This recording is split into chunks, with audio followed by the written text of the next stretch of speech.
বিএনপির ৭ নগর বিধানসভা অন্তর্গত কৃষ্ণনগর এলাকায় ঐতিহ্যবাহী এবং বলবো যে সারা রাজ্যে মানুষের কাছে এবং দেশ বিদেশের কাছে যে আস্থা আবার বিশ্বাসের জায়গায় যেটা মা মহেশ্বরী কালীবাড়ি অমাবস্যা উপলক্ষে দেওয়ালির উৎসব উপলক্ষে পুজো শুরু হয়েছে গতকাল থেকে সারা রাজ্যব্যাপী সারা দেশব্যাপী দীপাবলি উৎসব চলছে যথেষ্ট উৎসব এবং আরম্ভের সঙ্গে আমাদের মেহের কালীবাড়িতে প্রতিদিনই পুজো হয় এবং বিশেষ করে এই দিনটিতে আমরা যে অমাবস্যার যে দিনের বেলা যে অংশটা পড়ে সেখানে কিন্তু মা মহেশ্বরী পুজো করা হয়।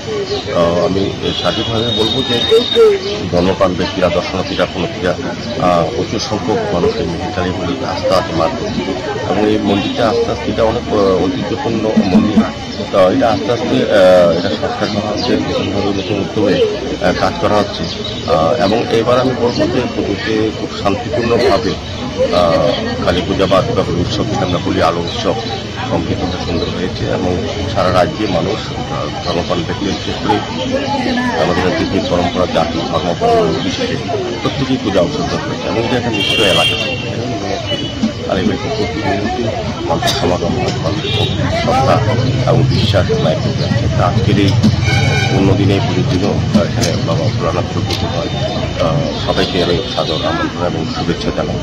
এখানে যারা কার্যকর্তারা সবাই যারা আছেন মেহের কালীবাড়ির উন্নয়নে তারা কাজ করছেন। আমার বিশ্বাস অচিরেই আমাদের সকলের সঙ্গে সকলের সহযোগিতায় মেহের কালীবাড়ি আরও বেশি একটা ধর্মস্থান তৈরি হবে। এখানে বাইরে থেকে পর্যটকরাও আসবেন, ধর্মীয় ব্যক্তির জন্য আসবেন, পর্যটকরাও আসবেন।